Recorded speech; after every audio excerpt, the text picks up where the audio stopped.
Hello காய், நம்ம ஒரு சூப்பரான சர்வைவல் படத்தை தான் பார்க்க போறோம். ரொம்ப இன்ட்ரெஸ்டிங்கா இருக்கும். இந்த கான்செப்ட் எனக்கு ரொம்ப பிடிச்சிருந்தது. சரி வாங்க, டைம் வேஸ்ட் பண்ணாம இன்னைக்கான கதைக்குள்ள பல்லாமா. இன்னைக்கு நம்ம பார்க்க போற படத்தோட பேரு கோல்ட். இது 2022ல ரிலீஸ் ஆன ஒரு படம். இந்த படத்தோட ஸ்டார்டிங் சீன்ல வறண்ட ஒரு பாலைவனத்தை காட்டுறாங்க. ஆக்சுவலி இது ஒரு பாலைவனம் கிடையாது, இது நம்ம பூமி தான். மொத்த உலகமுமே இப்படிதான் இருக்கு அப்படின்ற மாதிரி காட்டுறாங்க. குளோபல் வார்மிங்னால இந்த உலகம் முழுக்க இருக்கிற எல்லா கனிம வளங்களுமே அழிஞ்சு போச்சுன்ற மாதிரி இருக்கு. இந்த படம் அந்த மாதிரி காலகட்டங்கள்ல நடக்கிற மாதிரி தான் காட்டுறாங்க. அதாவது ஃபியூச்சர்ல நடக்கிற மாதிரி காட்டுறாங்க. அப்போ ஒரு ட்ரெயின் ட்ராக்ல ஒரு கூட்ஸ் வண்டி போயிட்டு இருக்கு. அந்த கூட்ஸ் வண்டிக்குள்ள நம்ம ஹீரோ இருக்காரு. அவரை பார்க்க ரொம்பவே ஏழ்மையா காணப்படுறாரு. ஏன்னா அவர்கிட்ட இப்போ உயிர் வாழ்றதுக்கு நீ எந்த ஒரு சோர்ஸுமே இல்ல. அப்போ நம்ம ஹீரோ பாத்தீங்கன்னா ஒரு பன் எடுத்து சாப்பிடலான்னு போறாரு. அப்போ ஆப்போசிட்ல இருக்கிற ஒருத்தங்க அவங்களோட குழந்தையோட அந்த ஒரு அம்மா உட்கார்ந்துருக்காங்க. அந்த அம்மா கையில இருக்கிற குழந்தை அழுதுகிட்டே இருக்கு. அப்போ நம்ம ஹீரோ பாத்தீங்கன்னா அவர்கிட்ட இருக்கிற அந்த பண்ணை அந்த அழுகிற குழந்தைக்கு கொடுத்துடுறாரு. அதுக்கப்புறம் ஒரு டவுன்ல அந்த ட்ரெயின் நிக்குது. அந்த இடத்துல நம்ம ஹீரோ இறங்கிட்டாரு. ஆள் நடமாட்டமே இல்லாம அந்த நகரம் காணப்படுதுங்க. அப்போ ஒரு கடையில போய் பார்த்தா ஒரு ஆள் மட்டும் உட்காந்து டிவி பார்த்துட்டு இருக்காரு. அந்த கடையில உட்கார்ந்து இருக்கிறவர்கிட்ட நம்ம ஹீரோ போயிட்டு, ஐயா நான் ஒருத்தரை பார்க்க வந்தேன், நான் டிரைவருக்கு புக் பண்ணியிருந்தேன், அவர் என்ன இங்க வர சொல்லியிருந்தாரு அப்படி இப்படின்னு சொல்லி அவன் எதுக்காக வந்தானோ அந்த விஷயத்த சொல்லி அந்த ஆளை கூப்பிட்டு ட்ரை பண்ணிட்டு இருக்கான். ஆனா அவர் திரும்பவே மாட்டேங்கிறாரு. அவரு பாட்டுக்கு டிவி பார்த்துக்கிட்டு சாப்பிட்டுக்கிட்டு உட்காந்துட்டு இருக்காரு. திருப்பி நம்ம ஹீரோவோட தொந்தரவு பண்ணிக்கிட்டே இருக்கான். கூப்பிட்டு சரி இவனுக்கு நம்ம வந்த வேலை என்னவோ அது சொன்னாதான் திரும்ப மாட்டேங்கிறான், நம்ம வேற ஏதாவது கேட்டு பார்ப்போம்னு சொல்லிட்டு, சார் இங்க பாத்ரூம் ஏதாவது இருக்கா, நான் யூஸ் பண்ணணும் அப்படின்னு சொல்லி கேட்கறான். அப்ப கூட அந்த ஆளு அசையவே இல்லை. அசையாம அவனோட வேலையை மட்டும் தான் பார்த்துட்டு இருக்கான். அதுக்கப்புறம் நம்ம ஹீரோவே அப்படி இப்படின்னு தேடி கண்டுபிடிச்சு ஒரு பாத்ரூமையும் கண்டுபிடிச்சிடறான். பாத்ரூம் பாத்தீங்கன்னா இப்படி எல்லாம் பாத்ரூம் இருக்கவே கூடாதோ அந்த மாதிரி அந்த பாத்ரூம் இருக்குங்க. அவ்வளவு கொடுமையான நிலைமையிலுமே நம்ம ஹீரோ என்ன பண்றது, போய் தானே ஆகணும்னு சொல்லிட்டு அந்த பாத்ரூம் யூஸ் பண்றாரு. அப்போ இவர் உள்ளார இருக்கும்போது வெளியில ஏதோ ஒரு உருவம் நடமாறதை இவர் கவனிக்கிறாரு. பார்த்தா ஒரு ஆள் வந்து நின்னுட்டு இருக்கான். அவன் வந்து நம்ம ஹீரோ கிட்ட தான் பேச வந்திருக்கான். நீ தான் காம்பவுண்டுக்கு போகணும்னு சொல்லி கேட்டியா? என்னோட பேர் தான் கீத், நான் தான் உன்னை வர சொல்லியிருந்தேன், சட்டு புட்டுன்னு வேலையெல்லாம் முடிச்சுட்டு கொஞ்சம் வெளியில வரியா அப்படின்னு சொல்லி கூப்பிடுறாரு. உடனே நம்ம ஹீரோவும் வெளியில வந்து பாக்குறான். வெளியில ஒரு டேப் இருக்கு, அதுல தண்ணி டேப் தான் அது. அதுல நம்ம ஹீரோ கை கால் மூஞ்சி எல்லாம் கழுவிட்டு இருக்காரு.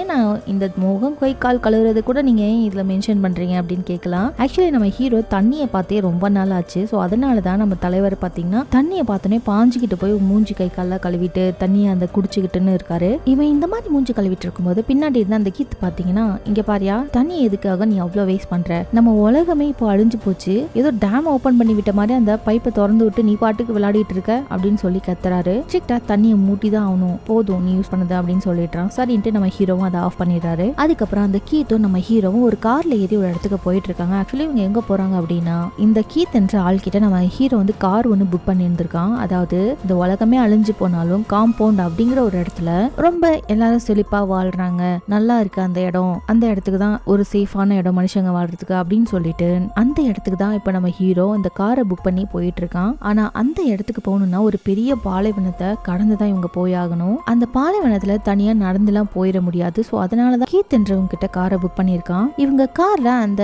பாலைவனத்துக்குள்ள என்ட்ரி ஆகும்போதே ஒரு போர்டு ஒன்று இருக்கு, அபாயம், இந்த பாலைவனத்துக்குள்ள யாரும் போகாதீங்க, போனா நீங்க உயிரோட திரும்ப முடியாது அப்படின்ற மாதிரி போட்டிருக்கு. இருந்தாலும் அந்த காம்பவுண்ட் அப்படிங்கிற இடத்துக்கு போயாகணும்னா இந்த பாலைவனத்தை தாண்டி தான் போயாகணும். ஸோ அதனாலதான் அவங்க அந்த பாலைவனத்துக்கு போயிட்டு இருக்காங்க. வண்டி இந்த மாதிரி கொஞ்சம் தூரம் போனதுக்கு அப்புறம் நம்ம கீத் இருக்காருல்ல, அவர் என்ன பண்றாருன்னா பில் போட்டுட்டு இருக்காரு. வண்டிக்கு ஒரு $200, அதுக்கப்புறம் பெட்ரோலுக்கு ஒரு $100, அதுக்கப்புறம் நீ என்கிட்ட வாங்கி குடிக்க போற தண்ணிக்கு ஒரு $50, மொத்தமா சேர்த்து ஒரு $350 போட்டுடுறாரு. ஹீரோ வந்து அந்த கீத்தை ரொம்ப ஷாக்கா பாக்குறான். மொத்தமே நீங்க $200 தானே சொன்னீங்க. உடனே இந்த கீத் என்ன சொல்றான்னா, இங்க பாருப்பா, அதெல்லாம் பழைய கதை, இது என்னோட வண்டி, நான் என்ன ரேட் சொல்றனோ அதுபடிதான் நீ வந்தாகணும், உனக்கு விருப்பம் இருந்தா வா, இல்லாட்டி உன்னை இங்கேயே இறக்கி விட்டு நான் பாட்டு கிளம்பி போயிட்டே இருப்பேன் அப்படின்னு சொல்றான். நம்ம ஹீரோக்கும் வேற வழி இல்ல. சோ இவங்க கார் கிளம்பினதுக்கு அப்புறம் தான் இவ்வளவு அமௌண்ட் ஆகும் அப்படிங்கறத அந்த கீத் சொல்றாரு. சோ அதனால நம்ம ஹீரோவுக்கு இப்ப வேற வழியே இல்ல, அவனுக்கு கொடுத்துதான் ஆகணும். அதுக்கப்புறம் நம்ம ஹீரோவுக்கு ரொம்பவே வேர்க்க ஆரம்பிக்குது. சோ அதனால என்ன பண்றான்னா அந்த கார்ல இருந்து ஏதோ ஒண்ணு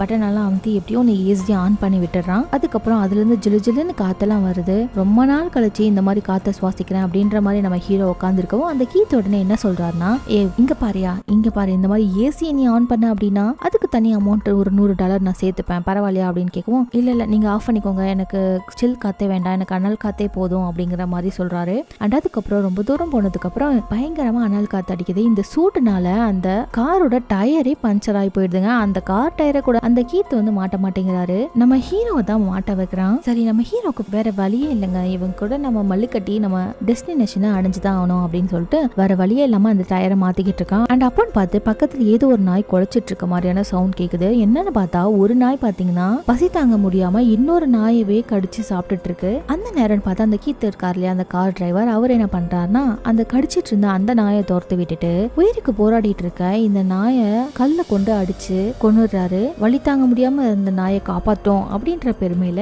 இந்த கீத்து நடந்து வந்துட்டு இருக்கான். இதை பாக்குற நம்ம ஹீரோக்கு இவன் நல்லவனா கெட்டவனா ஒன்னும் புரியலையே அப்படின்னு நம்ம ஹீரோக்கு ஒண்ணுமே புரியல. அண்ட் அதுக்கப்புறம் அந்த பஞ்சரான காரை மாத்திட்டு அவங்க 2 பேரும் அங்க இருந்து கிளம்பி போறாங்க. அதுக்கப்புறம் நைட் டைமும் ஆயிடுது. இது பாலைவனம்ல நைட் டைம் டிராவல் பண்ண முடியாது. பக்கத்துல ஒரு இடத்த பார்த்து அவங்க டென்ட் போட்டு அங்கேயே தங்குறாங்க. அப்போ 2 பேரும் உட்காந்து பேசிட்டு இருக்கும் போது நம்ம கீத் வந்து ஹீரோ கிட்ட கேக்குறான், எதுக்கு நீ காம்பவுண்ட நோக்கி போயிட்டு இருக்க அப்படின்னு சொல்லி கேக்குறாரு. அதுக்கு நம்ம ஹீரோ கிட்ட இருந்து எந்த ஒரு பதிலுமே வரல. இவன் இப்படி கேட்டா சொல்ல மாட்டான் அப்படின்னு சொல்லிட்டு கொஞ்சம் மிரட்டி எங்க போயிட்டு இருக்க ஒழுங்கு மரியாதையா சொல்லு அப்படின்னு கொஞ்சம் மிரட்டி இந்த கீர்த்து கேக்குறாரு. அதுக்கப்புறம் நம்ம ஹீரோவும் சொல்ல ஆரம்பிக்கிறான். அப்போ அவன் கையில இருக்கிற ஒரு பேம்ப்ளெட்டை காட்டி, இங்க பாருங்க இதுல என்ன போட்டிருக்குன்னா இதுல நான் உங்களுக்கு வேலையும் கொடுக்குறோம், கூட தங்க இடமும் கொடுக்குறோம், இங்க தண்ணி சாப்பாடு எல்லாமே இங்க கிடைக்கும், நீங்க ரொம்ப சந்தோஷமா இங்க வாழலாம் அப்படின்ற மாதிரி அந்த பேம்ப்ளெட்ல போட்டிருந்தது. ஸோ அதனாலதான் நான் அந்த இடத்துக்கு போய் ஆகணும்னு சொல்லி இங்க வந்தேன்னு சொல்றான். அதுக்கு அந்த கீர்த்தி என்ன சொல்றானா, இங்க பாரு தம்பி, நீ இதெல்லாம் நம்பி இங்க வந்த அப்படின்னா 24 மணி நேரமும் உனக்கு வேலை மட்டும் தான் வாங்குவாங்க. மீதி இருக்கிற அந்த பேம்ப்ளெட்ல இருக்க லிஸ்ட் எதுவுமே உனக்கு நடக்காது, நீ வேலை மட்டும் தான் செய்ய முடியும் அப்படின்னு சொல்றான். அதுக்கு நம்ம ஹீரோ என்ன சொல்றான்னா, எனக்கு ஹார்ட் ஒர்க் பண்றதுலாம் ஒரு பெரிய மேட்டரே கிடையாது, ஆனா எனக்கு இந்த பாலைவனத்துல இருந்து போய் ஆகணும், 4 மனுஷங்களை பார்க்கணும், நல்லா வாழணும், சோ இதுதான் என்னோட ஆசை அப்படின்ற மாதிரி சொல்றான். அண்ட் அடுத்த நாள் காலையிலயும் ஆகுதுங்க. இப்போ காரை ஓட்டுறது யாருன்னு பாத்தீங்கன்னா இந்த கீத் கிடையாது. அவ உட்காந்து தூங்கிட்டு வராது ஜம்முன்னு. நம்ம ஹீரோ தான் காரை ஓட்டிட்டு போயிட்டு இருக்கான். ஒரு காரை புக் பண்ணதுக்கு இவ்வளவு கொடுமையா அனுபவிக்கணுமா அப்படின்னு சொல்லிட்டு தலையெழுத்துன்னு சொல்லி நம்ம ஹீரோ அந்த காரை ஓட்டிட்டு போயிட்டு இருக்காரு. சரி, கொஞ்ச தூரம் போனதுக்கு அப்புறம் நம்ம ஹீரோ என்ன பண்றாரு அப்படின்னா, இவன் தான் தூங்கிட்டு இருக்கானே, இவனுக்கு எப்படி தெரிய போகுதுன்னு சொல்லிட்டு ஸ்டார்டிங்ல நம்ம ஹீரோ இந்த கார் ஸ்டார்ட் பண்ணப்போ ஒரு ஏசி ஆன் பண்ணி விட்டுருந்தான். அதுக்கு கூட இந்த கீத் பார்த்து திட்டி விட்டுருப்பார்ல. சோ இப்ப இவன் தான் தூங்கிட்டு இருக்கானே, நம்ம ஆன் பண்ணி விடுவோம்னு சொல்லிட்டு அந்த ஏசியை இப்ப ஆன் பண்றான். சூப்பரா ஜிலு ஜிலுன்னு காத்தோட அந்த காரை ஓட்டிட்டு போயிட்டு இருக்கான். ஏசியை போட்டு வண்டி ஓட்டின கொஞ்ச நேரத்திலேயே அந்த இன்ஜின் வந்து சவுண்ட் கொடுக்க ஆரம்பிச்சிருச்சு. அதுக்கப்புறம் என்ன வண்டி ஸ்டாப்பும் ஆயிடுது. அதுக்கப்புறம் கீத் இந்த சவுண்ட்னால எழுந்துடுறாரு. எழுந்து வந்து என்ன சொல்றான்னா, இந்த ஜில் காத்துக்கு பட்ட உடனே அவரோட மூஞ்சில அவரு கண்டுபிடிச்சிடறாரு இவன் ஏசி தான் போட்டிருக்கான்னு சொல்லி. டேய், நான் உன்கிட்ட என்னடா சொன்னேன், அந்த ஏசியை போட வேண்டாம் தானே சொன்னேன், நான் எதுக்காக சொல்றேன்னா இது என்னோட கார், எனக்கு தான் இந்த காரை பத்தி தெரியும், நான் சொன்னேன்ல ஏசியை போட்டா கண்டிப்பா இந்த இன்ஜின் வந்து தாங்காதுடா, பழைய கார் இது அப்படி இப்படின்னு சொல்லி. அதுக்கப்புறம் என்னங்க 2 பேருமே காரை விட்டு கீழே இறங்கிடுறாங்க. இப்போ கோவத்துல இருந்த கீர்த் கிட்ட நம்ம ஹீரோ போய் சாரி சொல்றதுக்காக போறான். இங்க பாரு, என் கண்ணிலே முழிக்காம வெங்கியாவது போயிடு, நான் காரை முதல்ல ரெடி பண்ணணும், என் கண்ணிலே நீ சிக்காத அப்படின்னு சொல்லிடுறாரு. அதுக்கப்புறம் சரி போடா அப்படின்னு சொல்லிட்டு நம்ம ஹீரோவும் பக்கத்துல இருக்க ஒரு மரத்துக்கிட்ட போயிட்டு யூரின் போயிட்டு இருக்காரு. அப்போ பக்கத்துல ஏதோ ஒண்ணு மின்றத அவர் கவனிக்கிறாரு. சின்ன சின்ன பாறைகள் தான் இருக்கு, அதுக்குள்ளார இருந்து ஏதோ ஒரு மின்ற மாதிரியான வெளிச்சம் அவனுக்கு தெரியுது. அப்புறம் லைட்டா என்னவா இருக்கும் அப்படின்னு சொல்லிட்டு கை வச்சு அந்த மணலெல்லாம் தள்ளிட்டு அந்த என்ன பாறைன்னு சொல்லி பார்த்தா பயங்கரமான ஷாக்குங்க நம்ம ஹீரோக்கு. அது ஒரு தங்கம். நம்ப முடியாம மறுபடியும் நோண்டி பார்த்துட்டே இருக்கான். ஆக்சுவலி அது தங்கம் தான். அதுக்கப்புறம் குடுகுடுன்னு ஓடி போயிட்டு கீத்தை கூப்பிட்டுட்டு வந்து, இங்க வந்து பாருங்க நான் என்ன கண்டுபிடிச்சிட்டேன்னு வந்து பாருன்னு சொல்லிட்டு கீத்தை கூப்பிடுறான். கீத் வந்து பார்த்ததுக்கு அப்புறம் அவனும் தடவி நல்லா டபுள் செக்லாம் பண்ணி பார்த்துட்டு கண்டிப்பா இது தங்கம் தான் சொல்லிட்டு அவங்களும் உறுதிப்படுத்திடுறான். இது கோல்டு தான் கன்ஃபார்ம் ஆனதுக்கு அப்புறம் 2 பேர் மூஞ்சிலுமே பயங்கரமான பேராசை தெரியுது. பேராசைக்கு உருவம் இருந்தா கண்டிப்பா அது இவங்க 2 பேரோட உருவமா தான் இருக்கும். அந்த அளவுக்கு அவங்க 2 பேருக்கு பேராசை. ஸோ அந்த ஆசையிலேயே கோடாரியெல்லாம் எடுத்து அந்த கல் இன்னும் எவ்வளவு பெருசு இருக்கு, அந்த தங்க கட்டி இன்னும் எவ்வளவு பெருசு இருக்குன்னு சொல்லிட்டு நோண்டி பார்த்துட்டு இருக்காங்க. கொஞ்ச நேரத்துல இவங்க கொஞ்சம் ஆழமா நோண்டிடுறாங்க. ஆனா பார்த்தா அது பெரிய பாறையா இருக்கு. அது கண்டிப்பா இவங்க 2 பேரால இழுக்கவே முடியவே இல்லை. அதுக்கப்புறம் என்ன பண்றாங்கன்னா, ஒரு ஒயரை ஒண்ணு கட்டி அவங்க கார் மூலமா அதை இழுக்க ட்ரை பண்றாங்க. ஆனா அந்த ஒயர் தான் கட்டாச்சே தவிர அந்த பாறை நகர மாதிரி இல்லைங்க. இப்போ 2 பேருக்குமே ஒரு ரொம்ப பெரிய வருத்தம், என்ன பண்றதுன்னே தெரியல. இப்போ தங்கம் கிடைச்சிருச்சு, அதுவும் இவ்வளவு பெரிய தங்கம் கிடைச்சிருச்சுன்னு சந்தோஷப்படுறதா, ஆனா அதை எடுக்க முடியலையேன்னு சொல்லி வருத்தப்படுறதானே தெரியல. இருந்தாலும் 2 பேரும் முயற்சியை கைவிடாம அந்த தங்க கட்டி இருக்க இடத்த கிளீன் பண்ணி நோண்டி எடுத்துட்டு இருக்காங்க. இப்படியே நம்ம வேலை பண்ணிட்டு இருந்தா கண்டிப்பா முடியாதுன்னு சொல்லிட்டு இந்த கீத் வந்து பயங்கர டயர்ட் ஆயிடுறான். ஸோ அதனால நம்ம இங்க வேலை செஞ்சுட்டு இருந்தோம், இப்படியே பண்ணிட்டே இருந்தோம், எந்த ஒரு முன்னெச்சரிக்கை ஏற்பாடும் பண்ணாம இருந்தோம்னா நைட்டு வந்து பாலைவன நாய்கள் வந்து நம்ம அதை கடிச்சு கொன்றோம். ஸோ நம்ம இப்ப கண்டிப்பா இப்போ ஒரு நெருப்பை போட்டே ஆகணும் அப்படின்னு இந்த கீத் வந்து விறகு எடுக்கிறதுக்காக போறான். அப்போ நம்ம ஹீரோ கீத்தை பார்த்து, என்ன நாய்கள்னு சொல்றீங்க, என்ன பாலைவன நாய்கள்னா என்ன அப்படின்னு சொல்லி கேட்கவும், அந்த பாலைவன நாய்களுக்கு வந்து உன்னோட கண்ணுக்கு அதுங்க தெரியாதுங்க, ஆனா அதுங்களோட கண்ணுக்கு நீ கண்டிப்பா தெரிவ, அதுங்க நார்மலான நாய்கள் மாதிரி கிடையாது, மனுஷங்களை சாப்பிடக்கூடிய நாய்கள், அதுவும் இந்த குளோபல் வார்மிங்னால அதுங்க இன்னும் கொடூரமா மாறி போச்சு. ஸோ அதுக்கு கண்ணில் மட்டும் நாம சிக்கிட்டோம் அப்படின்னா கண்டிப்பா நம்ம காலி. நம்ம இப்போ ஃபயர் சப்போர்ட் ஆகணும் அப்படின்னு சொல்லிட்டு கீத் அவனை கூப்பிட்டு ஹெல்ப்புக்கு விறகு எடுக்கிறதுக்காக போறாங்க. அதுக்கப்புறம் நைட் டைமும் ஆயிருதுங்க. அவங்க கொண்டு வந்த விறகுகளெல்லாம் வச்சு நெருப்பும் மூட்டிடுறாங்க. நைட் டைம் ஆனதுக்கு அப்புறம் நம்ம கீத் வந்து பைத்தியக்காரத்தனமா எழுந்து கத்திக்கிட்டு இருக்கான். ஏன்னா இவ்வளவு பெரிய தங்கம் நமக்கு கிடைச்சிருக்கு, நம்ம பணக்காரங்களாக போறோம், காம்பவுண்ட் எல்லாம் போயிட்டு இருக்க, நீயே ஒரு காம்பவுண்டை உருவாக்கலாம், வெல்த்தியா நம்ம வாழலாம் அப்படின்னு சொல்லிட்டு பயங்கரமா கத்தி சந்தோஷப்பட்டுட்டு இருக்கான். அதுக்கப்புறம் கொஞ்ச நேரம் கழிச்சு இந்த கீத்துக்கு ஒரு ஐடியா ஒண்ணு தோணுது. அவர் என்ன சொல்றாருன்னா, இங்க பாரு தம்பி, நம்ம 2 பேரும் இங்கேயே இருந்தோம் அப்படின்னா அதுவும் வேலைக்காகாது, இதை விட்டுட்டு போனானா அதுவும் வேலைக்காகாது. ஏன்னா நம்ம இப்ப இவ்வளவு தோண்டி வச்சுட்டோம், வேற யாராவது நம்மள மாதிரி இந்த பக்கம் வரவனுங்க பார்த்துட்டு இது நாங்க தான் கண்டுபிடிச்சோம்னு சொல்லிடுவானுங்க. ஸோ அதனால இத இருக்கிற வரைக்கும் போதும், நம்ம இருக்கிற இடத்துக்கு போயிட்டு எக்யூப்மெண்ட்ஸ் எல்லாம் கொண்டு வந்து நம்ம தோண்டின வரைக்கும் உடச்சு பீஸா எடுத்துட்டு போயிடலாம். ஸோ நம்ம இந்த ஐடியா ரொம்ப நல்லா இருக்குல்ல அப்படின்னு சொல்லவும் நம்ம ஹீரோவும் சரி ஓகே இப்போ என்ன பண்றது அப்படின்னு சொல்லி கேட்கவும் அந்த கீத் என்ன சொல்றானா, இங்க பாரு, நான் வந்து இந்த தங்கத்தை பாதுகாத்துட்டு இங்கே இருக்கேன், நீ இந்த வண்டியை எடுத்துட்டு போயிட்டு டவுனுக்கு போய் நம்மளோட டவுனுக்கு நம்ம வந்தோம்ல அந்த டவுனுக்கு போயிட்டு எக்யூப்மெண்ட்ஸ் எல்லாம் வாங்கிட்டு வா, அதுக்கப்புறம் நம்ம இதை வெட்டி எடுத்துட்டு போய் நம்ம டவுன்ல வித்துடலாம் அப்படின்னு சொல்லவும் நம்ம ஹீரோ என்ன சொல்றானா, இங்க பாருங்க, எனக்கு இது கண்டிப்பா ஒர்க் அவுட் ஆகணும்னு தெரியல, இந்த பாலைவனத்துக்கு நான் புதுசு, நான் வழி மாறி வேற எங்கேயாவது போயிட்டேன்னா வேணும்னா நான் இங்க இருக்கேன், நீங்க உங்களுக்கு இந்த வழியெல்லாம் அத்துப்படி தானே, சோ நீங்க வண்டி எடுத்துட்டு போயிட்டு எக்யூப்மெண்ட்ஸ் எல்லாம் வாங்கிட்டு வாங்க அப்படின்னு நம்ம ஹீரோ சொல்றான். சரி, நீ சொல்றதும் சரியான விஷயம் தான், உன்னை நம்பிட்டு நான் இங்க இருந்தேன்னா கண்டிப்பா நீ எங்கேயாவது தொலைஞ்சு போயிடுவ, அதுக்கப்புறம் நான் தங்கத்தோட சேர்ந்து சாக வேண்டியதுதான், சோ நீ இங்க இருக்கிறது தான் சரியான விஷயம் அப்படின்னு நம்ம கீத்து சொல்றாரு. சரி, நான் கிளம்பி போயிட்டு அந்த எக்யூப்மெண்ட்ஸ் எல்லாம் வாங்கிட்டு வரதுக்கு எனக்கு 2 நாள் தேவைப்படும், அந்த 2 நாள் நீ தனியா இருந்துருவியா, போறதுக்கு 1 நாள் வரதுக்கு 1 நாள், என்ன பண்ணுவ நீ அப்படின்னு சொல்லி கேக்குறான். சரி அதெல்லாம் நான் உங்ககிட்ட ஆல்ரெடி சொல்லியிருந்தேன் இல்லையா, எனக்கு ஹார்ட் ஒர்க் பண்றதுலாம் ரொம்ப பெரிய விஷயம் கிடையாது அப்படின்னு நான் சொல்லல, சோ அதனால நான் 2 நாள் தானே, கண்டிப்பா நான் சமாளிச்சிருவேன் அப்படின்னு நம்ம ஹீரோ சொல்றான். அண்ட் அடுத்த நாள் காலையிலயும் ஆயிடுது. இந்த கீத் பாத்தீங்கன்னா கிளம்புறதுக்கு தயாராகிறான். அந்த 2 நாளுக்கு தேவையான தண்ணி, சாப்பாடு அப்படின்னு எல்லாத்தையும் கொடுத்துட்டு நம்ம கீத் வந்து சரிடா இதை பாத்துக்கோ, இது நம்மளோட லைஃப், யாரையும் இதை நெருங்க விடாத, சோ பாத்துக்கோ அப்படின்னு சொல்லிட்டு அங்க இருந்து காரை எடுத்துக்கிட்டு நம்ம கீத் கிளம்பினதும் அந்த பாலைவனத்தை போக்கஸ் பண்ணி காட்டுவாங்க. அப்படி இருக்கும், சுத்தி எந்த ஒரு மரம் கிடையாது, சின்ன செடி கூட கிடையாது, ஒரு மரம் இருந்தா கூட அதுல இலைகள் கிடையாது, வெறும் மரக்கட்டைகள் தான் இருக்கு. சுத்தி முத்தி பாக்குறதுக்கு அங்க யாருமே இல்ல, ஒரே மணல் புயலா அடிச்சுக்கிட்டு இருக்கு, வெப்பமான காத்து. சோ இதுல எப்படி 2 நாள் இருக்க போறோம் அப்படின்னு சொல்லிட்டு நம்ம ஹீரோக்கு கொஞ்சம் பதட்டமா தான் இருக்கு. அப்போ நம்ம கீத் வந்து அவர் அங்கிருந்து கிளம்புறதுக்கு முன்னாடி நம்ம ஹீரோ கிட்ட ஒரு பெட்ஷீட் மாதிரி ஒரு தின்னான ஒரு பெட்ஷீட்டை கொடுத்துட்டு போயிருப்பாரு. அதை விரிச்சு போட்டு ஒரு டென்ட் மாதிரி நம்ம ஹீரோ ரெடி பண்ணிடுறான். இப்போ நம்ம கீத் இருக்கிற இடத்துல பாத்தீங்கன்னா சுத்தி முத்தி ஃபுல்லாமே வந்து எல்லாம் விஷம் வாய்ந்த தேள்களா இருக்கு, அதுவும் இல்லாம பயங்கர சூடா இருக்கு, அதுங்கெல்லாம் கடிச்சிச்சுன்னா இவரோட உயிரே போயிடும். அது மட்டும் இல்லாம நைட் நேரத்துல அந்த கீத் சொன்ன மாதிரி பாலைவன நாய்கள் வேற சுத்தும். சோ நைட் டைம் ஆகிறதுக்குள்ளார நம்ம ஹீரோ என்ன பண்றாருன்னா அங்க பக்கத்துல கிடக்கிற சுள்ளிகள் எல்லாம் எடுத்து பொறுக்கி கொண்டு வந்து நைட் டைமுக்கு தேவையான நெருப்புக்கு அதை பயன்படுத்திக்க போறாரு. அண்ட் அப்போ பார்த்து ஒரு அந்த விறகுகளுக்கு நடுவுல இருந்து ஒரு விஷம் வாய்ந்த தேல் அது ஒண்ணு வெளியில வருது. சோ அதையும் தள்ளி விட்டுறாரு. இது மட்டும் வெளிச்சத்துல இருக்கறனால நம்ம தள்ளி விட்டுட்டோம், ஆனா இதுவே நைட் டைம்ல வந்தா என்ன பண்றதுன்னு சொல்லி நம்ம ஹீரோக்கு பயங்கர பயமா இருக்கு. அண்ட் அதுக்கப்புறம் நைட் டைமும் ஆயிடுது.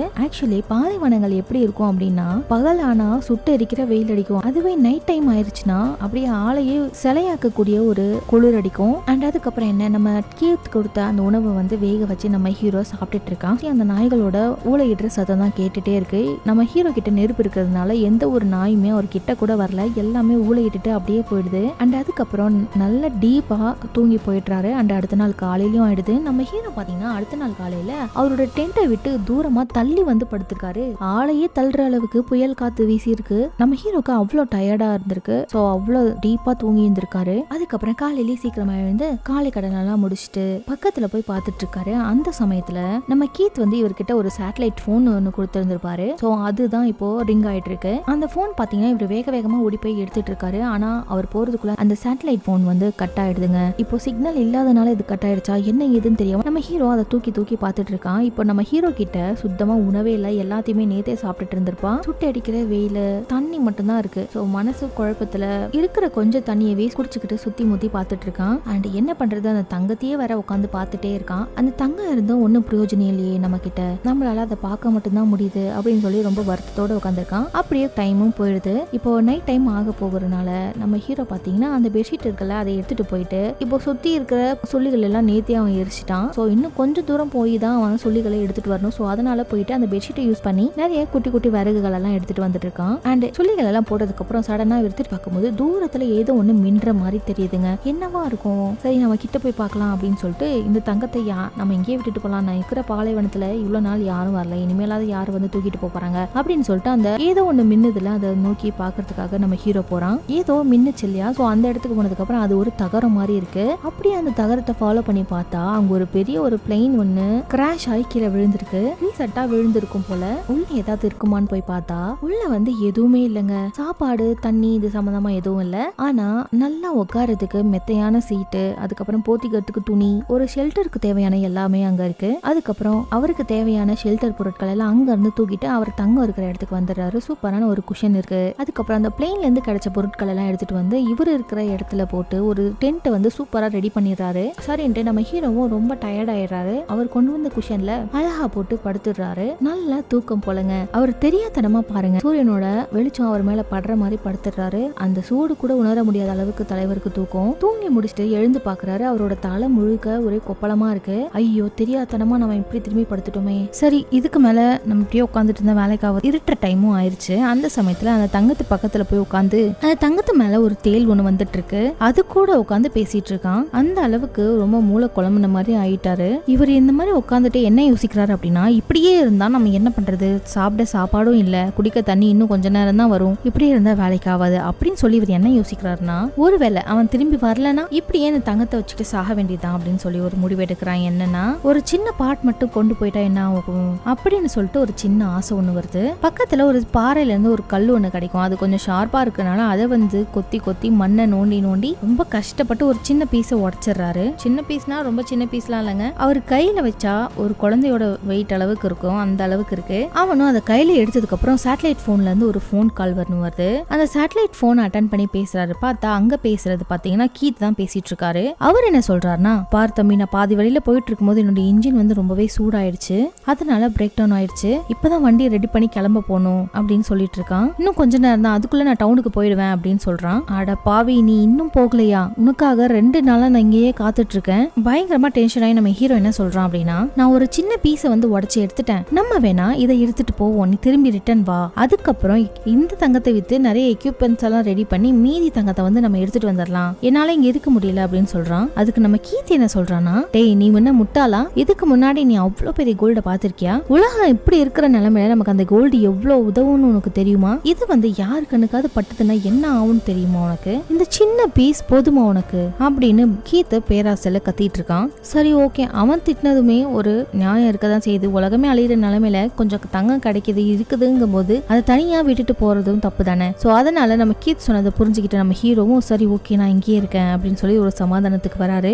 இன்னும் ஒரு நாள் மட்டும் வெயிட் பண்ணி எனக்காக, நான் கண்டிப்பா எக்யூப்மெண்ட்ஸோட வந்துருவேன், என்ன நம்பு அப்படின்னு நம்ம கீத்தும் வாக்குறுதி கொடுக்குறாரு. சரி, இவங்கிட்ட பேசுற அந்த டைம்ல கொஞ்சம் இருட்ட ஆரம்பிச்சிச்சு. பாதி என்னங்க ரொம்பவே இருட்ட ஆரம்பிச்சிருச்சு. சோ சுள்ளிகளை இவன் பொறுக்காம விட்டுட்டான். இப்போ நைட்டு பாத்தீங்கன்னா சுள்ளிகள் இப்ப நிறைய இல்லாதனால பாதி நைட்லயே வந்து அந்த நெருப்பு வந்து அணைஞ்சு போயிருது. இப்பதான் நெருப்பு இல்லை இல்லையா, சோ அதனால அந்த பாலைவன நாய்கள் வந்து இவனை சுத்து போட்டுருது. இப்ப நம்ம ஹீரோ கையில இருக்கிறது ஒரே ஒரு சொல்லி நெருப்பு தான். அவன் சுத்தி சுத்தி அதை காமிச்சுக்கிட்டே இருந்தானா நைட் ஃபுல்லா அந்த நாய்கள் கிட்ட இருந்து அவனோட உயிரை காப்பாற்ற முடியும். எப்படியோ ஒண்ணு அந்த நைட்டை இப்படியாக கழிச்சிடறான் நம்ம ஹீரோ. அதுக்கப்புறம் காலையில இருந்து பார்த்தா மூஞ்சி பாத்தீங்கன்னா ஒரு எண்ணெய் சட்டியில போட்டு வதக்குனா ஒரு மூஞ்சி எப்படி இருக்குமோ, ஒரு கறியோட பீஸ் எப்படி இருக்குமோ அந்த மாதிரி இருக்கு. ரொம்ப டிஸ்கஸ்டிங்கா வேற இருக்கு. அதுக்கப்புறம் அவன் கிட்ட கொஞ்சம் தண்ணி இருக்குங்க, அதை தான் குடிச்சு அவனோட தாகத்தை போக்குறான். 2 நாள் சாப்பிடாதனால இவனுக்கு ரொம்பவே மயக்கமா ஆயிடுறான். பக்கத்துல வேற ஒரு பாம்பு ஒண்ணு போயிட்டு இருக்கு, அதை கொல்லுன்னு சாப்பிட்டே ஆகணும் அப்படின்னு சொல்லிட்டு அதை கொல்லலான்னு போகும்போது அதுக்கு கூட அவனுக்கு ஒரு சக்தி இல்லைங்க. அந்த பாம்பை பிடிக்க இவன் குதிச்ச சமயத்துல இவன் பக்கத்துல வச்சிருந்த ஒரே ஒரு வாட்டர் கேன் தண்ணியுமே இப்ப கீழே ஊத்திருது. சாப்பிட ஆசைப்பட்டு இருக்கிற தண்ணியுமே போக்கிட்டோமே அப்படின்னு சொல்லி ரொம்ப வருத்தப்படுறான். அதுக்கப்புறம் பயங்கர கடுப்பாகி நம்ம ஹீரோ என்ன பண்றான், அந்த பிளேன் ஒண்ணு பார்த்தான் இல்லையா, உடஞ்சு போன ஒரு பிளேன் கிராஷ் ஆனது, அது கிட்ட வந்து ஏதாவது இருக்கான்னு சொல்லி செக் பண்றதுக்காக வந்திருக்கான். இவன் அந்த இடத்துல இருக்கும்போது தூரத்துல யாரும் நடந்து வர மாதிரி தெரியுது. அவங்க வராங்கன்னு சொல்லிட்டு இவன் என்ன பண்றான்னா அந்த பிளேன்குள்ள போய் ஒளிஞ்சுக்கிறான். அந்த ஆளும் வந்து போற மாதிரி தெரியலங்க. டேய் வெளியில வாடா, நான் உன்னை பாத்துட்டேன் அப்படின்னு வெளியில இருக்கிற அந்த ஆளும் சொல்றாங்க. உடனே நம்ம ஹீரோவும் அந்த தங்கத்தை எடுத்து பேக்ல போட்டு மறைச்சிக்கிட்டு அதுக்கப்புறமா வெளியில வந்து அது யாருன்னு சொல்லி பார்த்தா அது ஒரு பொண்ணு. அந்த பொண்ணு பாத்தீங்கன்னா, யார் நீ, இங்கதான் தங்கிட்டு இருக்கியா அப்படின்னு கேட்டுட்டு இருக்கா. இவளும் இவனை போல ஒரு நாடோடி தான், கிடைக்கிறதெல்லாம் சாப்பிட்டுக்கிட்டு உயிர் வாழ்ந்துட்டு இருக்கிற ஒரு பொண்ணு. நம்ம ஹீரோ கிட்ட நீ எதுக்காக இங்கே இதெல்லாம் எடுத்துட்டு இருக்க அப்படின்னு கேட்டுட்டு இருக்கான். இல்ல சும்மா தான் எடுத்துட்டு இருக்கேன் அப்படின்ற மாதிரி அவனும் சொல்றான். சும்மா எடுத்துட்டு இருக்கியா, சரி இந்த தண்ணியை குடி அப்படின்னு சொல்லி அவகிட்ட இருக்கிற ஒரு தண்ணி பாட்டில குடுக்குறா. தண்ணி எல்லாம் எனக்கு ஒன்றும் தேவையில்ல அப்படின்னு ரொம்ப பதட்டமா இருக்காரு. நம்ம தலைவர் தலைவர் தான் தங்கத்தை பாதுகாக்கணும்ல, சோ அங்க இல்லாம இங்க வேற வந்து இவ இந்த பொண்ணு கிட்ட வேற மாட்டிக்கிட்டாரு. சோ என்ன இவன் ரொம்ப பதட்டமா இருக்கானே அப்படின்னு அந்த பொண்ணுக்குமே ஒரு சந்தேகம் ஒண்ணு வருது. சரி, நான் உனக்கு ஒரு ஹெல்ப் பண்ணலான்னு இருக்கேன். நீ இங்க இருந்து ஒரு 5 கிலோமீட்டர் நடந்து இந்த வழியா போன அப்படின்னா ஒரு ஷெல்டர் ஒண்ணு வரும், நானும் அங்கதான் போயிட்டு இருக்கேன், நீ என் கூட வரியா அப்படின்னு சொல்லி கேட்டுட்டு இருக்கான். இல்ல நான் இங்கே இருக்கேன் அப்படின்னு சொல்லி 4 வாட்டி அதையே சொல்லிட்டு இருக்கான். அந்த பொம்பளைக்கு பயங்கரமா சந்தேகம் வந்து என்ன பண்றானா, நீ இங்க என்ன பண்ணிட்டு இருக்க, அது சாப்பிட தண்ணி இல்ல, குடிக்க தண்ணி இல்ல, எதுவுமே இல்லாம எப்படி நீ இங்க இருக்க, என்ன விஷயம், என்ன மேட்டர் என்கிட்ட சொல்லுன்னு சொல்லி கேட்டுட்டு இருக்க. இவன் கிட்ட கேட்டு இன்னும் பிரயோஜனம் இல்ல. நீ எங்க தங்கி இருக்க, அங்க புகை வருதே, உன்னோட ஷெல்டர் அங்கதான் இருக்கா, வா போய் பார்க்கலாம் அப்படின்னு சொல்லி அவ்வளோ அந்த நெருப்பு வர இடத்துக்கு போயிட்டு இருக்கா. அந்த நெருப்பு இருக்க இடத்துலதான் தங்கம் இருக்குங்க. அது பக்கத்துல தானே நம்ம ஹீரோ தூங்கிட்டு இருந்தான். இப்ப மட்டும் அவ போய் அதை பார்த்தா அப்படின்னா கண்டிப்பா ஒரு பெரிய பிரளயமே ஏற்பட்டுரும். சரி, பின்னாடியே நம்ம ஹீரோ பதட்டப்பட்டு எங்க போறீங்கன்னு சொல்லி கேட்டு போயிட்டே இருக்கான். அங்க ரொம்ப வெயில் அடிக்குது, ராத்திரியான நாய்கள் வேற வந்துருது. சோ அதனால தான் நான் இந்த இடத்துக்கு ஷிஃப்ட் ஆயிட்டேன், அங்கெல்லாம் போகாதீங்க, நிறைய தேள் இருக்கு அப்படி இப்படின்னு அந்த பொண்ணு கிட்ட போய் சொல்லிக்கிட்டு இருக்கான். என்ன ஏன் இப்ப நீ அங்க போக விடாம தடுத்துட்டு இருக்க, ஏதாவது கொலை பண்ணி ஏதாவது புதைச்சு வச்சிருக்கியா என்ன? இல்ல போகாதீங்க அப்படின்னு சொல்லி அந்த பொம்பளைய தடுத்துக்கிட்டே இருக்கான். ஆனாலும் அந்த பொம்பளை கேட்காம அங்க போயிட்டே இருக்கா. இவனும் பின்னாடியே போகாதீங்கன்னு சொல்லி கத்திக்கிட்டு போயிட்டே இருக்கான். நம்ம ஹீரோ பாத்தீங்கன்னா அந்த பொம்பளை கிட்ட, இங்க பாருமா, நான் வந்து உனக்கு அந்த ஷெல்டரை விட்டு கொடுத்துறேன், அந்த பிளேன்ல நீ தங்கிக்கோ, நான் என்னோட ஷெல்டர்ல இருந்துக்கிறேன், நான் என்னோட ஃப்ரெண்டுக்காக இங்க வெயிட் பண்ணிட்டு இருக்கேன் அப்படின்னு சொல்லுவான். அதான் உனக்கு ஷெல்டர் இருக்கே, அப்புறம் எதுக்கு நீ இங்க வந்த, நீ என்னமோ பெரிய தப்பு பண்ணிருக்க, நான் அது என்னன்னு கண்டுபிடிச்சே ஆகணும் அப்படின்னு சொல்லி அவ போயிட்டே இருக்கா. இவன் பின்னாடி கத்திக்கிட்டு போயிட்டே இருக்கான். எப்படி ஒண்ணு 2 பேருமே அந்த ஷெல்டர் கிட்ட வந்து சேர்ந்துடுறாங்க. நம்ம ஹீரோ பாத்தீங்கன்னா அவனால சுத்தமா நடக்கவே முடியல, இருந்தாலும் ரொம்ப கஷ்டப்பட்டு அந்த பொம்பளைய ஃபாலோ பண்ணி வந்துட்டு இருக்கான். என்னடா கோட்டையா கட்டி வச்சிருக்க, இந்த ஒரு சின்ன ஷெல்டருக்கு வரதுக்கு ஏன் இவ்வளவு சீன் போட்ட, இவனோட ஷெல்டரையே பார்த்துட்டே இருக்கும்போது நம்ம எல்லாரும் நினைச்ச மாதிரி அவளும் அந்த தங்கத்தையும் பார்த்துட்டாங்க. அந்த தங்கத்தை பார்த்ததுக்கு அப்புறம் அவன் மூஞ்சில பேராசை பாத்தீங்கன்னா, எங்க ஏரியால வந்து எங்களோட தங்கத்தையே நீ எடுக்கலான்னு பாத்தியா, ஐயோ தெரிஞ்சு போச்சே இவளுக்கு அப்படின்னு சொல்லி நம்ம ஹீரோ பயங்கரமா பயப்படுறான். இவன் இந்த மாதிரி கத்தும் போது இவன் பக்கத்துல அந்த மண்ணு நோண்டுறதுக்கு கோடாரி ஒன்று வச்சிருந்திருப்பாங்க. அதை எடுத்து படார்னு அவன் மண்டை மேலேயே போடுறான். அவன் அவ்வளோ வேகமா அடிச்சதுல அவன் ஸ்பாட் அவுட். ஒரு பணத்தோட ஆசை பாருங்க, ஒரு பணத்தோட பேராசை இவ்வளோ ஒரு கொலை பண்ற அளவுக்கு வந்துருச்சு. அவ இறந்து போயிட்டா இல்லையா, சோ அவகிட்ட இருந்து என்னெல்லாம் எடுக்க முடியுமோ அதெல்லாம் வந்து அவகிட்ட இருந்து தேடி எடுத்துட்டு இருக்கான். அவகிட்ட கொஞ்சம் சாப்பாடு இருக்கு, தண்ணி இருக்கு, ஸோ அவகிட்ட இருக்கிறது எல்லாத்தையுமே எடுத்து வச்சுக்கிறான். அதுக்கப்புறம் இவன் இருக்கிற ஷெல்டரை விட்டு ஒரு கொஞ்சம் தூரம் தள்ளி அவளை இழுத்துட்டு போயிட்டு அவளை புதைச்சும் வச்சிடுறான். அதுக்கப்புறம் ஷெல்டருக்கு வந்து ரொம்ப ஃபீலிங்கா உட்காந்துருக்கான். இந்த மாதிரி ஒரு உயிரையே எடுத்துட்டோமே அப்படின்னு சொல்லி ரொம்ப கில்ட்டா உட்காந்துருக்கான். கொஞ்ச நேரம் கழிச்சு ஒரு கொஞ்சம் தூரத்துல நாய்கள்லாம் கத்துற மாதிரியே கேக்குது. என்னடா இது அப்படின்னு சொல்லி போய் பார்த்தா இவன் புதைச்சு வச்ச அந்த பணத்தை அந்த நாய்கள் எல்லாம் நூண்டி வெளியே எடுத்து போட்டுருக்குதுங்க. இவனுக்கு பயங்கர கோபம் வருது. ஆல்ரெடி இவன் பண்ணது ரொம்பவே தப்பான ஒரு விஷயம். சரி, தப்புதான் பண்ணிட்டோம், அந்த உயிருக்கு ஒரு நல்ல அடக்கமாவது செய்வோம்னு சொல்லி பார்த்தா இந்த நாய்கள் அதை எடுத்து சாப்பிட்டுட்டு இருக்காங்க. அந்த உயிருக்கு ஒரு மரியாதையே இல்லாம அதுக்கப்புறம் அந்த பணத்தை எடுத்துட்டு கொஞ்சம் தூரம் தள்ளி போய் அவளை எரிச்சிடுறான். அட்லீஸ்ட் அவளோட பாடியாவது நிம்மதியா இருக்கட்டும் அப்படின்னு சொல்லி. அதுக்கப்புறம் நம்ம ஹீரோ உடல்நிலை வந்து ரொம்ப பாதிக்கப்பட்டிருக்கு, ரொம்ப சிக்கா இருக்கான். அப்போ பாத்தீங்கன்னா இந்த சேட்டலைட் போன் அடிக்குது. வேகமா அந்த போனை அட்டன் பண்றான். என்ன ஆச்சு, நீ போயிட்டியா, எல்லாம் எக்யூப்மெண்ட்ஸ் வாங்கிட்டியா, கிளம்பிட்டியான்னு சொல்லி நம்ம ஹீரோ படப்படன்னு பேசிட்டே இருக்கான். அந்த பக்கம் பேசுறது நம்ம கீத் தாங்க. அவன் என்ன சொல்றான்னா, டேய் நான் வந்துட்டு தான் எல்லா பொருளும் வாங்கிட்டேன், வண்டியும் ரெடி பண்ணியாச்சு, நான் வந்துட்டு தான் இருந்தேன், ஆனா பாதி வழியில வரும்போது மணல் புயல்ல மாட்டிக்கிட்டேன், இப்பதான் அந்த மணல் புயல் என்னை தாண்டி போச்சு, நான் இனிமேதான் கிளம்பணும் அப்படின்னு சொல்றான். ப்ளீஸ்டா கொஞ்ச நேரம் பொறுத்துக்கோ அப்படின்னு சொல்றான் அந்த ஆளு. அதுக்கு நம்ம ஹீரோ பாத்தீங்கன்னா கதறி அழுக ஆரம்பிக்கிறான். அழுகாதடா கீத். நம்ம கீத் இவன் அழுகிறத பார்த்துட்டு, என்ன ஆச்சுடா, அழுகாத, நான் வந்துடுறேன் தம்பி, விட்டுறாத, நமக்கு இருக்கிற ஒரே சோர்ஸ் அது ஒண்ணுதான், நம்ம உயிர் வாழணும்னா அது நமக்கு தேவைன்னு சொல்லி அவன் இன்னும் கொஞ்சம் மைண்ட் வாஷ் பண்ணிட்டு இருக்கான். இவங்க இந்த மாதிரி போன்ல பேசிட்டு இருக்கும்போது வெளியில ஒரு வண்டி வர மாதிரி சத்தம் கேக்குது. போய் பார்த்தா ஒரு லாரி மாதிரி இருக்கு சின்னதா. அது யாருன்னு பாத்தீங்கன்னா இவங்கள மாதிரி தாங்க. இப்போ நம்ம கீத் இருக்கான் பாருங்க, அவன மாதிரி தான் ஒரு நாடோடிகள், இவங்கள மாதிரி வாழ்ற ஒருத்தங்க தான். கிடைக்கிறத சாப்பிட்டு அப்படியே நாடோடியா போயிட்டு இருக்காங்க. இப்போ சாகரதா இல்ல இப்போ வர வண்டியில ஏறி தப்பிச்சிடலாமா, தங்கத்தை விட்டுட்டு நாடோடியா பொழைச்சு போயிடலாம். சோ இவனால அது எந்த முடிவுமே எடுக்க முடியல. சோ அதனால கடைசியில தங்கம் தான் முக்கியம், வாழ்ந்தா நல்லா வாழ்ந்துடலாம், இல்லாட்டி செத்து போயிடலாம் அப்படின்ற மாதிரி எண்ணி என்ன பண்றான்னா அந்த லாரி போற வரைக்கும் அந்த பக்கமா மறைஞ்சு போய் ஒளிஞ்சுக்கிறான். அதுக்கப்புறம் நைட் ஆகிறதுக்குள்ள நேத்து மாதிரி நம்ம வந்து தூங்காம இருக்க கூடாது, சோ அதனால சுள்ளிகளை பொறுக்கிறதுக்காக போயிருக்கான். இவன் இந்த மாதிரி சுள்ளிகள் பொறுக்கிட்டு இருக்கும் போது நம்ம கீத் சொல்லியிருந்தான் பாருங்க, நான் வந்த இடத்துல மணல் புயல் வந்தது, அது இப்பதான் என்ன தாண்டி போனுச்சு, இனிமே தானே கிளம்பணும்னு சொன்னா இல்லையா, சோ அவன் சொன்னது உண்மைதாங்க. மணல் புயல் தான் அவனை கிராஸ் பண்ணி இப்ப இவனை நோக்கி வந்துட்டு இருக்கு. அதுக்கப்புறம் எப்படியோ ஒண்ணு தப்பிச்சு அவனோட ஷெல்டருக்குள்ள ஓடி வந்துடுறான். ஆனாலுமே எல்லாத்தையுமே அடிச்சு தூள் கிளப்பிடுது அந்த புயல். இப்படியாக அவனோட நைட் அன்னைக்கு கழிஞ்சிருதுங்க. அதுக்கப்புறம் விடிஞ்சிருது. நம்ம ஹீரோ பாத்தீங்கன்னா ஒரு மணலுக்குள்ள புதஞ்சு போயிட்டான். அவன் வயித்துல ஏதோ ஒரு குச்சி வந்து சுள்ளிகள் பொறுக்கிட்டு வந்தான் இல்லையா, அதுல இருந்து ஏதோ ஒரு சுழி வந்து அவனோட வயித்துல குத்திருது. இப்ப பாத்தீங்கன்னா நம்ம ஹீரோவோட வயித்துல அந்த சுள்ளி சொருகி இருந்தது இல்லையா, சோ அதோட வலியையும் பொருட்படுத்திக்கிட்டு நம்ம ஹீரோ என்ன பண்றான்னா தங்கத்துக்கு என்னாச்சு அப்படின்னு சொல்லிதான் அவன் வேகமா போய் பாக்குறதுக்காக போறான். போய் பார்த்து மணல்ல அது புதஞ்சு போய் கிடக்கு. டக்கு டக்குன்னு அதெல்லாம் விலைக்கு பார்த்தா தங்கம் அங்கேயே தான் இருக்கு. அதுக்கப்புறம் அதை தொட்டுக்கிட்டு ரொம்ப ரிலாக்ஸா ஃபீல் பண்றான். தன்னோட உயிரையும் பொருட்படுத்தாம அந்த தங்கத்து மேல அவ்வளோ ஆசை அவனுக்கு. அதுக்கப்புறம் ஒரு நெருப்பு பத்த வச்சுட்டு என்ன பண்றான்னா பலகால முறைப்படி அந்த அடிப்பட்ட இடத்துல நெருப்பு வச்சு ஏதோ பண்றான். ஸோ ஆனாலுமே அவனால சுத்தமா முடியல. கொஞ்ச நேரம் கழிச்சு அவனுக்கு ஏதோ ஒரு இல்யூஷன் மாதிரி ஹாலுசினேஷன் அந்த மாதிரியே தோணுது. அவன் மயக்க அடிச்சு அப்படியே கீழே விழுந்துடுறான். அதுக்கப்புறம் கொஞ்ச நேரம் கழிச்சு கண்முழிச்சு பார்த்தா அவனுக்கு என்னென்னமோலாம் தோணுதுங்க. அந்த நாடோடி பொண்ணு இருக்கா பாத்தீங்களா, கொலை பண்ணால, அவளை மாதிரியே ஏதோ ஒரு பொண்ணு வந்து இவனுக்கு முன்னாடி நின்று அம்ப வச்சு எழுந்திரி, யாரு நீ, எங்க என்ன பண்ற அப்படின்ற மாதிரி கேக்குறான். அதுக்கப்புறம் இவன் எழுந்து பார்த்தா அந்த பொண்ணு இவனுக்கு தண்ணி கொடுத்துட்டு இருக்கா. தண்ணியை குடி, பயப்படாத, ஒண்ணு இல்லன்னு சொல்லி தண்ணியை கொடுத்துட்டு இருக்கா. ரொம்ப ரியலிஸ்டிக்கா இருக்கும். ஆனா அது ஒரு இல்யூஷன் தான். இந்த டைம்ல தான் அவனுக்கு அந்த சேட்டலைட் போனும் அடிக்குது. அந்த சேட்டலைட் போன்ல எதிரில் கீத் தான் பேசிட்டு இருக்கான். அவர் என்ன சொல்றாருன்னா, டே வந்துட்டு இருக்கண்டா, நான் உன்னை பார்த்துட்டேன், நெருப்பு எரிஞ்சிட்டு இருக்கு அப்படின்னு சொல்றான். எங்கன்னா இருக்கீங்க, எங்க இருக்கீங்க, ப்ளீஸ் சீக்கிரம் வாங்க அப்படின்னு சுத்தி முத்தி பாக்குறான். ஆனா அங்க யாருமே இல்ல. டே அங்க நெருப்பு எரிஞ்சிட்டு இருக்குல்ல, நான் அதை பார்த்துட்டேன் அப்படின்னு சொல்றான். எங்கடா நெருப்பு எரிஞ்சிட்டு இருக்கு அப்படின்னு நம்ம ஹீரோ பாக்குறான். ஆனா எங்கேயுமே நெருப்பே எரியல. நம்ம ஹீரோ சுத்தி முத்தி பாக்குறான், நெருப்பே இல்ல. ஆனா நம்ம கீத் என்ன சொல்றான்னா, யார் அது, உன் பக்கத்துல ஏதோ ஒரு பொண்ணு வேற நின்னுட்டு இருக்கா, யார் அது முதல்ல அப்படின்னு சொல்லி கேக்குறான். அதுக்கும் நம்ம ஹீரோ சுத்தி முத்தி பாக்குறான். பக்கத்துல யாருமே இல்ல.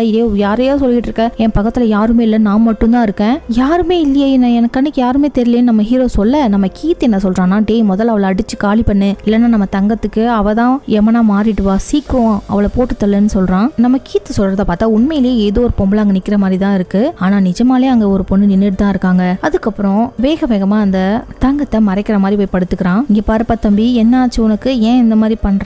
சரி ஓகே, என்னோட தங்கச்சி இந்த பக்கம் தான் வந்தா, நேத்துல இருந்து இங்கதான் சுத்திட்டு இருந்தா, ஆனா இப்ப பார்த்தா ஆளையே காணும், இங்கதான் வெயிட் பண்றேன்னு சொன்னா, ஆனா ஆளையே காணுமே, நீ அவளை பாத்தியா, ஏதாவது ஒரு பொண்ணை பாத்தியான்னு சொல்லி கேக்குறான். அதுக்கு நம்ம ஹீரோ, நான் எவளையுமே பார்க்கல, நீ எனக்கு யாரையுமே தெரியாது அப்படின்னு சொல்லி நீ முதல்ல இங்க வந்து கிளம்புன்னு இருக்கான். டே என்னால உன்னை காப்பாற்ற முடியும், இப்படியே நான் உன்னை விட்டுட்டு போறதுக்கு எனக்கு மனசு வரல, என் தங்கச்சி எங்க இருக்கான்னு மட்டும் சொல்லு, அவளை நீ பாத்தியான்னு மட்டும் சொல்லு, நான் உனக்காக ஹெல்ப் பண்றேன், உன் காயத்துக்கு நான் மருந்து போடுறேன்னு சொல்றா. எனக்கு எதுவும் தெரியாது, நீ முதல்ல எந்த போ அப்படி சொல்லிட்டே இருக்கும்போது இவன் ஏன் இப்படி போன்னு சொல்றான்னு அந்த பொம்பளைக்கு ஒரு சந்தேகமா வந்துருச்சு. இவன் போன்னு கொஞ்சம் கோவமா கத்தவும், சரி உனக்கு எதுக்கு நான் தொந்தரவு கொடுக்கணும், நீ என்னமோ பண்ணிட்டு கிளம்பு, என் தங்கச்சி இந்த பக்கம் வந்தா நான் அவகிட்ட சொல்லு, நான் அவளை தேடி வரேன்னு சொல்லிட்டு அவளும் அங்கிருந்து கிளம்பி போயிடுறா. அந்த லேடி அங்கிருந்து கிளம்புனதும் அந்த சேட்டலைட் போனும் அடிக்குது. உடனே அதை எடுத்து பேசுறான் நம்ம ஹீரோ. எங்கடா இருக்க நீ, முதல்ல சீக்கிரம் வரியா அப்படின்னு சொல்லி நம்ம ஹீரோ பயங்கரமா கத்துறான் அவனை பிடிச்சு. அந்த கீத் என்ன சொல்றான்னா, டேய் உன்னை சுத்தி நெருப்பேல எரிஞ்சுட்டு இருக்குடா, உன் கண்ணுக்கு தெரியுதா இல்லையா அப்படின்னு சொல்லி கேக்குறான். அதுக்கப்புறம் பார்த்தா அந்த லேடி போனா இல்லைங்களா, அவதான் வந்து இவனை சுத்தி நெருப்பு போட்டுட்டு போயிருக்கா. ஏன்னா இவனுக்கு அடிப்பட்டதுனால அந்த ரத்த வாடைக்காக அந்த பாலைவன நாய்கள் வந்து இரவுல வராம பகல்லையுமே இந்த ரத்த வாடைக்கு வந்துருச்சுங்க. சோ அதனாலதான் அந்த லேடி இவனை காப்பாத்துற விதமா அவனை சுத்தி நெருப்பு போட்டு போயிருக்கா. நம்ம ஹீரோ இதெல்லாம் பார்த்துட்டு பயந்து போய், ப்ளீஸ் நான் என்ன சீக்கிரம் வந்து காப்பாத்துங்கண்ணே, எனக்கு தங்கமும் வேணாம் ஒண்ணும் வேணாம், எனக்கு தயவு செஞ்சு காப்பாத்துங்கண்ணே அப்படின்னு பயங்கரமா அந்த சேட்டலைட் போன்ல கத்திட்டு இருக்கான். அதுக்குள்ள அந்த சேட்டலைட் போனுமே கட் ஆயிடுது. அந்த நாய்கள் அந்த நெருப்பையுமே தாண்டி ரத்த வாடைக்கு வந்து அவனை கடிக்குது, கையை கடிக்குது, காலை கடிக்குது. இவனும் போட்டு அதை துரத்திக்கிட்டு இருக்கான். ஆனா அதுங்க போற மாதிரியே தெரியல. கொஞ்ச நேரத்துல பாத்தீங்கன்னா எல்லா நாய்களும் இவனை கடிச்சு டேஸ்ட் கண்ட நாய்கள் மறுபடியும் வந்து எல்லாம் கும்பலா வந்து அட்டாக் பண்ண ஆரம்பிச்சு அவனை பயங்கரமா கடிச்சு கொதறிடுது. நம்ம ஹீரோவை சாப்பிட்ற மாதிரி காட்டுறாங்க. அதுக்கப்புறம் நம்ம ஹீரோ செத்துட்ட மாதிரியே காட்டுறாங்க. என்னடா அது, படம் முடியாமையே நம்ம ஹீரோ செத்துட்டானா, என்ன ஒரு கிளைமேக்ஸ் நல்லாவே இல்லையே அப்படின்னு தோணுது. உங்களுக்கும் தோணும்னு நினைக்கிறேன். அப்போ இந்த இடத்துல நமக்கு ஒரு ட்விஸ்ட் இருக்குங்க நம்ம டைரக்டர் மூலமா. அது என்னன்னு பார்த்தா தூரத்துல ஒரு மலையை காட்டுறாங்க. அந்த மலையில கீத் உட்கார்ந்துருக்கான். இந்த கீத் பாத்தீங்கன்னா எப்பவோ போயிட்டு வந்துட்டு இருக்காங்க. திரும்பி ஃபர்ஸ்ட் ஒரு வாட்டி கால் பண்ண பாருங்க, என்னோட வண்டி ரிப்பேரா போச்சு, நான் இனிமே தான் கிளம்பணும் அப்படின்னு சொன்னா பாருங்க. அப்போவே இவன் அங்க போய் எக்யூப்மெண்ட்ஸ் எல்லாம் எடுத்துட்டு இந்த இடத்துக்கு வந்துட்டு இருக்கான். அதாவது 2 நாள்லயே அவன் கரெக்டா சொன்ன மாதிரி திரும்ப வந்துட்டான். நம்ம ஹீரோவும் அப்ப சேஃபா நல்லா தான் இருந்தான். இவன் நினைச்சிருந்தா காப்பாத்திருக்கலாம். ஆனா நம்ம ஹீரோவையும் காப்பாத்தாம அவன் சாப்பாடு இல்லாம தவிக்கிறத இங்க இருந்து உட்காந்து வேடிக்கை பார்த்திருக்கான். இவன் ஏன் இந்த மாதிரி பண்றான்னு பாத்தீங்கன்னா, இப்ப நம்ம போனோம்னா அந்த தங்கத்தை 2 பாகமா பிரிக்கணும். இவன் செத்த பின்னாடி, அதாவது சாப்பாடு இல்லாம செத்துருவான் தான் இவன் நினைச்சிருக்கான். ஆனா ஒரு பொண்ணு வந்தது, அந்த பொண்ணை இவன் கொலை பண்ணது, அதுக்கப்புறம் மணல் புயல் அடிச்சது, அதுல இவனுக்கு அடிபட்டது, அதுக்கப்புறம் ஓநாய்கள் எல்லாம் வரும், இவனை சாப்பிடும், இதெல்லாம் அவன் எதிர்பார்க்கல. சாப்பாடு இல்லாம இவன் செத்து போயிருவான்னு நினைச்சுதான் இவன் அங்கேயே உட்காந்து பாத்திருக்கான். ஆனா இந்த மாதிரி நடக்கும்னு அவன் எதிர்பார்க்கல. சரின்னு சொல்லி பைனாக்குலர் வச்சு பாக்குறான், ஹீரோவும் செத்து போயிருக்கான். அதுக்கப்புறம் அந்த தங்கம் எடுக்கிற இடத்துக்கு வரான். அங்க இருக்க நம்ம ஹீரோவோட பணத்தை பார்த்து ஒரு ஸ்மைல போட்டுட்டு ஒரு வில்லத்தனமா சிரிச்சுட்டு தங்கத்துக்கிட்ட போறான். நமக்கே ஒரு பயங்கர கோவம் வரும். இவன் அவனுக்கு தங்கம் கொடுக்கலன்னா கூட அவனை காப்பாத்திருக்கலாமே அப்படின்ற மாதிரி தோணும். அந்த தங்கத்தை எடுக்கலாம் அப்படின்னு சொல்லி இவன் ட்ரை பண்ணும்போது இவனுக்கு இப்போ ஒரு ட்விஸ்ட். அப்போ இவனோட நெஞ்சில ஒரு அம்பு வந்து விழுது. எங்க இருந்து வந்ததுன்னு கூட தெரியல. அதுக்குள்ள இவன் செத்து போயிடுறான். யாருன்னு பார்த்தா, ஆனா நமக்கு இதை காட்டவே மாட்டாங்க. நம்மளே இதை முடிவு பண்ண வேண்டியதான். தங்கச்சியை தேடி ஒருத்தி வந்தா இல்லையா, அதாவது நம்ம ஹீரோ கொலை பண்ண பொண்ணோட அக்கா காதி வந்தால, அவ கூட வில்லு வச்சு இவனை எழுப்பிக்கிட்டு இருந்திருப்பான். அம்பு வச்சுதான் இவன் மயக்க நிலையில இருந்து அவனை எழுப்பிட்டு இருந்திருப்பா. சோ அந்த வில்லம்பு யார்கிட்ட இருந்தது? அந்த பொண்ணு கிட்ட தான். கண்டிப்பா இவ தான் இவனை ஷூட் பண்ணிட்டா. தூரத்துலதான் இவன் கொஞ்சம் தூரத்துல தானே பணத்தை எரிச்சிருந்திருக்கான். சோ அங்க போயிட்டு அவளோட தங்கச்சியோட பொருட்கள் எல்லாம் இருந்திருக்கும் போல. அதெல்லாம் வச்சு அவன் தங்கச்சியை கொண்டு இருக்காங்கன்னு தெரிஞ்சுக்கிட்டா. திரும்பி ரிட்டர்ன் வரும்போது இந்த மாதிரி நம்ம ஹீரோவை நாய் கடிச்சது, அதுக்கப்புறம் இவன் வந்து தங்கத்தை எடுக்க ட்ரை பண்ணது, இதெல்லாம் பார்த்திருக்கா. சோ அவ தான் அந்த அம்பை வச்சு இவனையும் கொண்டு இருக்கா. இப்போ அந்த தங்கம் இவங்க 2 பேருக்குமே கிடையாது, நம்ம ஹீரோக்கும் கிடையாது, அந்த கீத்துக்கும் கிடையாது. இதோட இந்த கதையுமே முடிஞ்சிருதுங்க. இப்போ இந்த கதையில இருந்து மோரல் ஆஃப் த ஸ்டோரி என்னன்னா, நம்ம கீத்து நினைச்சிருந்தா அப்பவே வந்து 2 பேருமே அந்த தங்கத்தை எடுத்து ஆளுக்கு சரிபாகமா பிடிச்சு 2 பேருமே நல்லா வாழ்ந்திருக்கலாம். இவங்க 2 பேர்த்தோட பேராசை தான் ஒரு உயிர் போயிருக்கு. அதுக்கப்புறம் இவங்க உயிருமே போயிருச்சு. இப்ப அந்த தங்கம் யாருக்குமே இல்லாம 3ஆவதா இருக்கிற ஒரு மனுஷங்களுக்கு போய் சேர்ந்துருச்சு. பேராசைப்படாம இருக்கிறதே போதும் அப்படின்னு நினைச்சிருந்தா கண்டிப்பா இவங்க 2 பேருமே இப்ப ரொம்பவே நல்லா இருந்திருப்பாங்க. அந்த தங்கத்தை வச்சு பிசினஸ் பண்ணிருக்கலாம், அந்த தங்கத்தை வச்சு 4 பேருக்கு உதவி பண்ணிருக்கலாம். சோ இந்த மாதிரி நிறைய விஷயம் இருக்கு. சோ பேராசைப்படாம இருக்கிறத வச்சு சந்தோஷமா இருந்தா கண்டிப்பா நல்லா இருக்கலாம் அப்படிங்கிறது தான் இந்த கதையோட ஃபுல் ஸ்டோரி. இந்த படம் உங்களுக்கு ரொம்பவே பிடிச்சிருக்குன்னு நினைக்கிறேன். எனக்கு இந்த படம் ரொம்ப பிடிச்சிருந்தது. பிடிச்சிருந்தா கமெண்ட்ல சொல்லுங்க. அண்ட் என்னோட சேனலை சப்ஸ்கிரைப் பண்ண மறந்துடாதீங்க. அண்ட் இதே மாதிரியான ஒரு சூப்பரான மூவியோட நாளைக்கு வந்து உங்களை சந்திக்கிறேன். Until then, Tata, bye bye, thank you.